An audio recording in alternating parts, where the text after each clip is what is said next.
This week we will be learning about the friendly letter and how to write a friendly letter. So, to give you a bit of a rundown of how the week will go, we are going to write 2 friendly letters this week.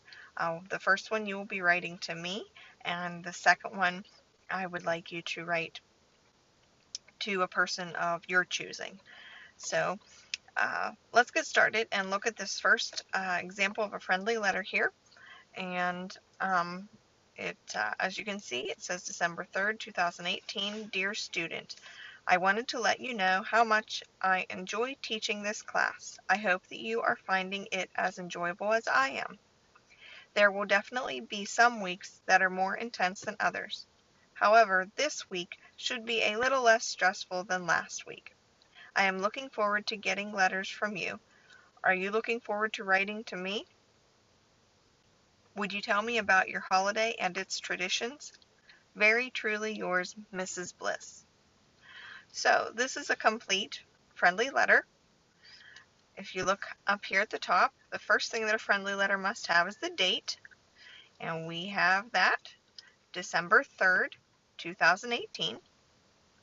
The second thing that a friendly letter must have is the greeting. And we have that, Dear Student. If I used your name, obviously your name would be capitalized there. The greeting is also followed by a comma. Then we have the body, and the body is however many paragraphs, depending upon the length of your letter.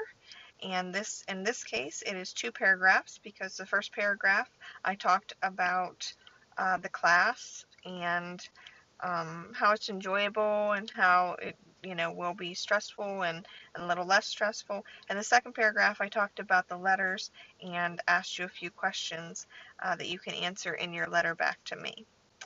Then we have the closing, very truly yours.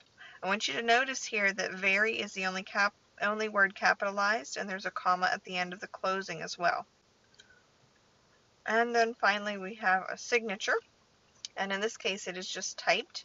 If you type your letter to me, you can just type your name.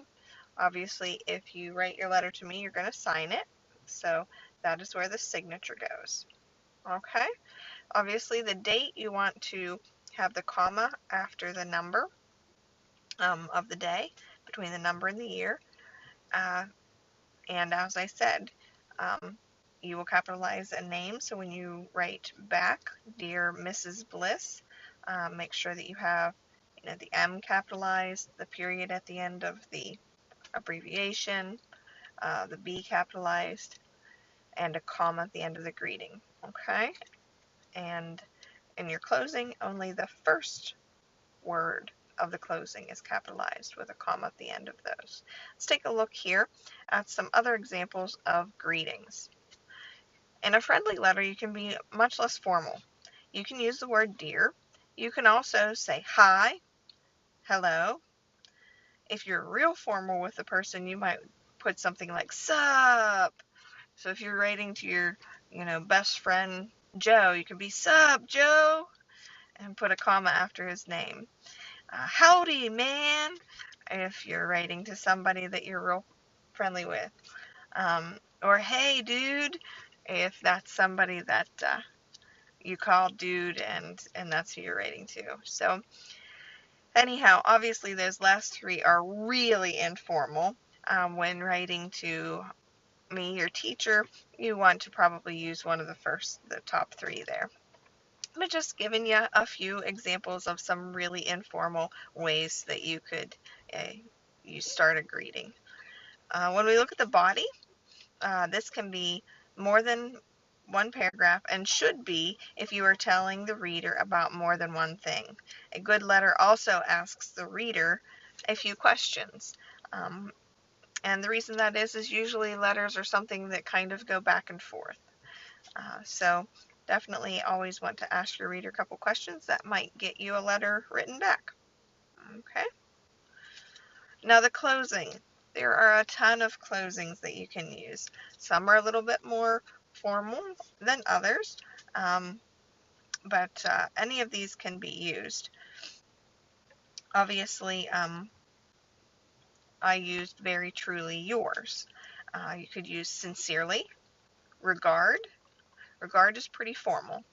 Truly yours, sincerely yours, best regards, cordially, yours respectfully, warm regards, truly yours, best wishes, with appreciation. That would probably be if you were writing a thank you letter. Always, cheers, love, take care, and the last one there is blessings. So you could use any number of those closings, and there's probably even more that I didn't come up with. But make sure only the first word of the closing is capitalized and a comma is at the end. So your first, oh, one other thing that I want you to notice here is that the date, the very truly yours, and the signature all line up. Okay, so whenever you write your letter, make sure that those line up. Dear also lines up with the edge of the paper, doesn't line up with where you indent for your paragraphs. Okay, so dear is out there with the edge. All right, and there will be two assignments. One, the first assignment that I'm going to post is sort of a picture of this letter with the colored boxes. I want you to label the boxes just to kind of get used to what those things are called. So you will label the date, the greeting, the body, the closing, and the signature. And then the second assignment is for you to write me a letter and make sure you have all these parts. If you have any questions, just let me know.